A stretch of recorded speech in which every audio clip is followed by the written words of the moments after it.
Hey everyone, welcome back. It's good to be back.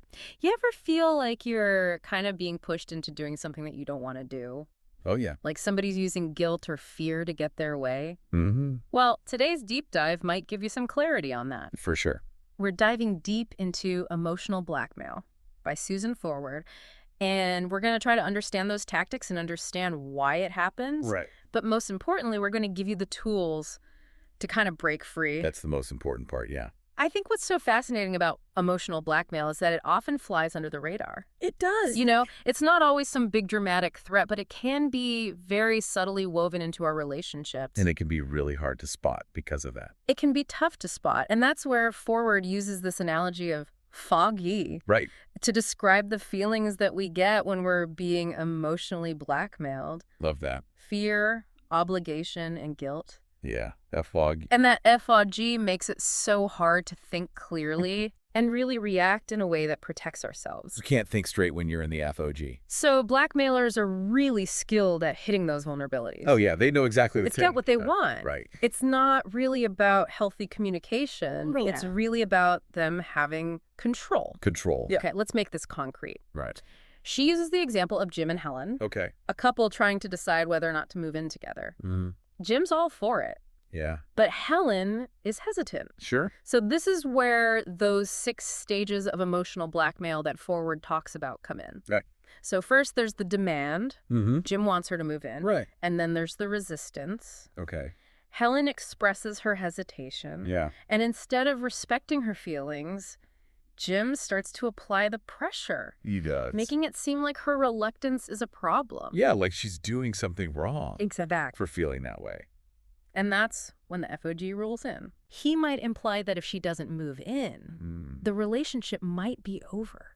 Ooh, that's tough. That's the threat. Right. Now Helen, feeling trapped and afraid of losing him, gives in. Yeah, she doesn't really have a choice at that point. Right, and that's compliance. Mm. The scary part is that this can become a pattern, Absolutely. setting the stage for repetition in the future. Yeah, it becomes like the normal way that they relate. Exactly, and this scenario really highlights how emotional blackmail can work. It's so common, too. Yeah, Yeah. it's subtle, it's sneaky. It leaves the person on the receiving end feeling powerless. Definitely. But not every request or expression of disappointment is emotional blackmail, right? That's true. How Yeah. do we know when it crosses the line? Yeah, that's a great question. Like, how do we know when it's gone too far? Well, I think you're right. It is really important to distinguish between healthy disagreements Mm-hmm. and straight up manipulation. Right. And in a healthy relationship, Yeah. there's open communication, there's respecting each other's feelings, there's a willingness to compromise. Right. But with emotional blackmail, Yeah. it shifts to controlling the other person's behavior Mm-hmm. and avoiding any responsibility for their own actions. Right. And so to make this even more complicated, Forward outlines 4 types of emotional blackmailers. Okay. And it's not always an angry outburst or overt pressure. Right. It can manifest in different ways. Many different ways. So imagine it as a spectrum. Okay. On one end, you have the punisher. Right. They're the most direct. Yeah. They use aggression, threats, or the silent treatment to get their way. Yep. Classic Punisher. And then there's the self-punisher, Oh, yeah. who threatens to harm themselves or create chaos if they don't get their way. Right. So it's like, you better do what I want or else. Or else I'll hurt myself. Exactly. Yeah. Then there's the sufferer. Oh, the suffering. They play the victim, Yes. making you feel responsible for their unhappiness. But they never actually state their needs directly. So manipulative. And this is where it gets interesting. The tantalizer. The tantalizer. What's that? The tantalizer sounds almost positive. Yeah, I know, right? What's the catch? Well, the tantalizer uses rewards and promises as leverage. Okay. So they're dangling gifts or favors in front of you, Mm-hmm. but only if you comply with their demands. Oh, wow. So it's tricky So even something like gift giving to be, yeah. can be a form of manipulation. Absolutely. That's surprising. Yeah, it's not always what it seems. So is everybody equally susceptible to emotional blackmail? Hmm. Or are some people more vulnerable than others? That is a great question. And it brings us to you, the listener. Okay. As much as we'd all like to think it's always somebody else doing the manipulating, Right.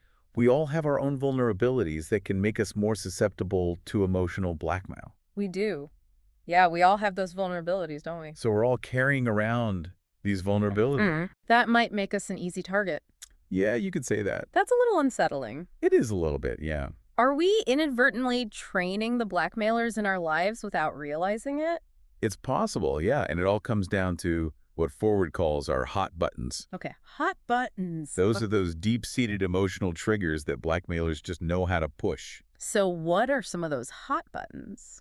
Well, I think it's helpful to remember that they usually stem from those core FOG elements. Fear, obligation, guilt. Exactly. Okay. And blackmailers exploit those feelings in different ways. So it's not just about one specific fear. No, It's a whole spectrum of vulnerabilities. it is. Okay, so let's start with fear. Right.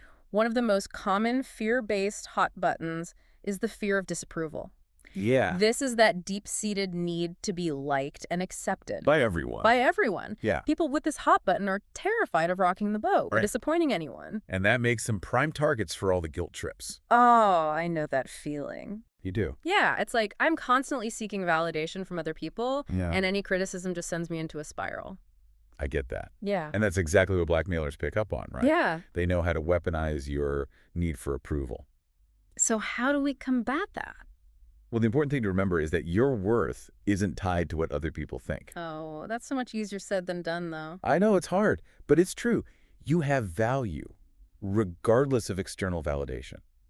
What about the fear of anger? Oh, yeah. Because I feel like we all have that to some extent. We do. No one likes to be yelled at. But for some people, Right. this fear can be so intense it becomes paralyzing. Yeah, for sure. And that often stems from childhood experiences, Oh. with volatile or abusive caregivers.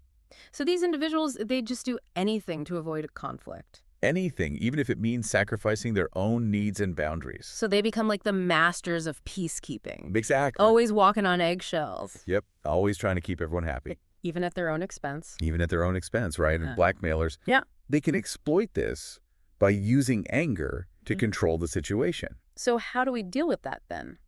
Well, I think it's crucial to remember that you have the right to set boundaries, Mm-hmm. even if it upsets somebody else. Okay. Their anger is their responsibility, Okay. not yours. Is the fear of change a hot button? It is. It absolutely is. Okay. Change can be unsettling for anyone, Yeah. but for some people it triggers like deep anxieties, Mm-hmm. and blackmailers will use this to keep their targets stuck. Oh, so like saying, if you leave this job, you'll never find another one. Exactly. If you break up with me, you'll be alone forever. Yeah, all those worst case scenarios. Wow, that's scary. It is scary. And then I think the most primal fear of all is the fear of abandonment. Oh, yeah, that's a big one. This one's rooted in our earliest attachments, It is. that need for connection. Yeah, that fundamental need for connection. So if someone threatens to leave Hmm. or withdraw their love, it can really hurt. Yeah, it hits you right where it hurts. It does. And this is where blackmailers can be so cruel, Right. twisting that need for love and belonging. Using it as a weapon. Yeah, exactly. So we've covered the fear-based hot buttons, Okay, but what about obligation? obligation. How does that factor into emotional blackmail? Well, obligation's tricky because it's often disguised as duty or responsibility. Okay. We're raised to be helpful, Mm-hmm. to put other people's needs before our own, Right. to honor our commitments. Which are all good things in principle. They are good things. Yeah. But emotional blackmailers, they distort these virtues, making us feel obligated to do things that are ultimately harming us. So they're preying on our sense of guilt. Guilt, loyalty, indebtedness, It's like they're saying, you owe me this, even if you don't. even if you don't. Right. Yeah. And this can be particularly powerful within families, Oh, yeah. where there's all those complex dynamics. So, for example, if a parent constantly reminds you of all the sacrifices they made, Yes. it creates this sense of obligation Uh-huh. to repay them, Right. even if their requests are totally unreasonable. Even if they are. Right. Or a friend guilt-tripping you about not spending enough time with them, Yeah. even though you have other responsibilities. It creates this imbalance. Right. Where they're constantly taking. And we're expected to keep giving. Yeah. And it can be really depleting. Now, let's talk about guilt. Okay. Guilt. This is the most potent weapon in a blackmailer's arsenal, I think. Go ahead. It's a big one. Yeah, I think we're all familiar with guilt. We are. We are. It's practically a human superpower. It's true, but I think it's crucial to differentiate between healthy guilt Okay. and unhealthy guilt. So how do we tell the difference? Well, healthy guilt arises when we've genuinely done something wrong. Mm-hmm. It motivates us to make amends. Right. It's about taking responsibility. Unhealthy guilt. Unhealthy guilt is often based on unrealistic expectations Oh. or a distorted sense of responsibility. So it's guilt that we're made to parry, Yes, that isn't really ours to bear. exactly. And blackmailers are experts at making us feel guilty for things that are beyond our control Mm-hmm. or for just having our own needs and boundaries. So, like, if you were a good person, you'd do what I want. That's exactly it.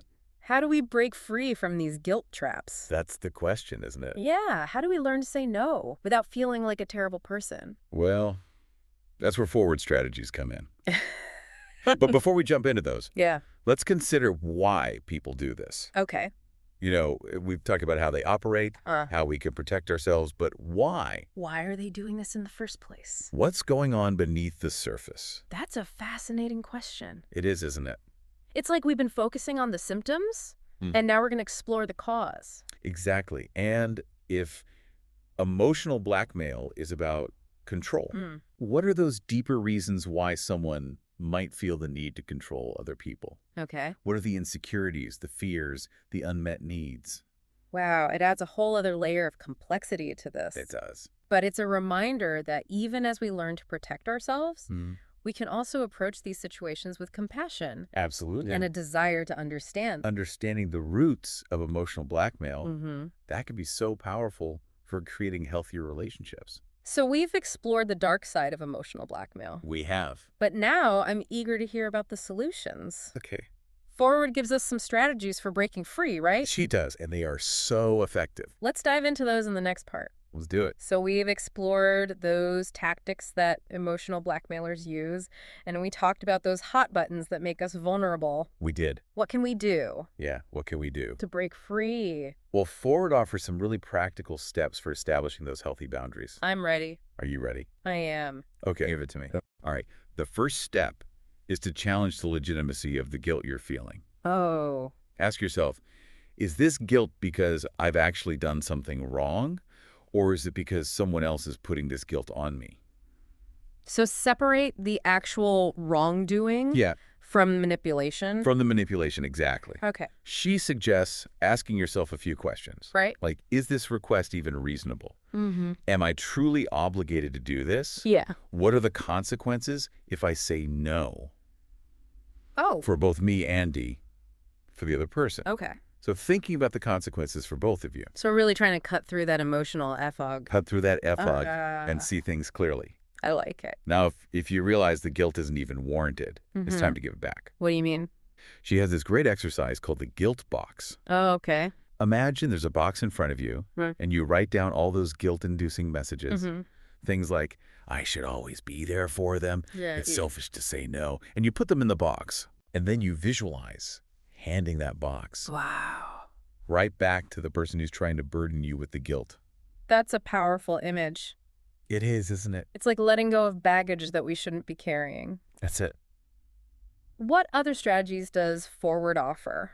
Okay, well, another one is to reframe your language.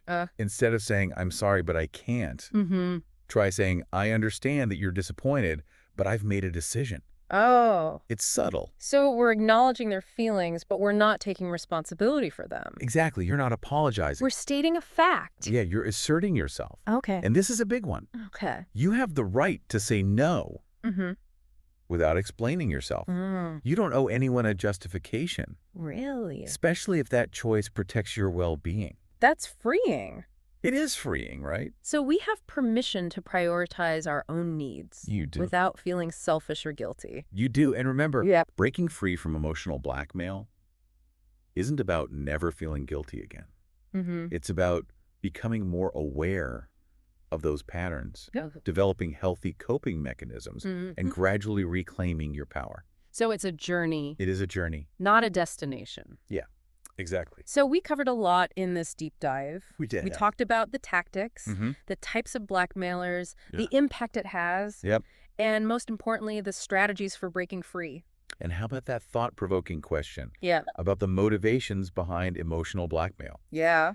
As you navigate your own relationships, consider why. Why someone might do this. Why someone might resort to those manipulation tactics. Yeah. What are their underlying needs? It's a reminder that even as we protect ourselves, we can also approach these situations with empathy. Absolutely. And a desire to understand. I think knowledge is power. It is. By understanding these dynamics of emotional blackmail. We can start to build healthier, more authentic relationships. That's the goal. That's the goal. Well, thank you so much for taking us through this deep dive. Oh, it's been my pleasure. It's been truly eye-opening and empowering. Good. And to our listeners, thank you for joining us on this journey. Yeah, thanks for listening, everybody. Until next time, stay curious and keep diving deep. That's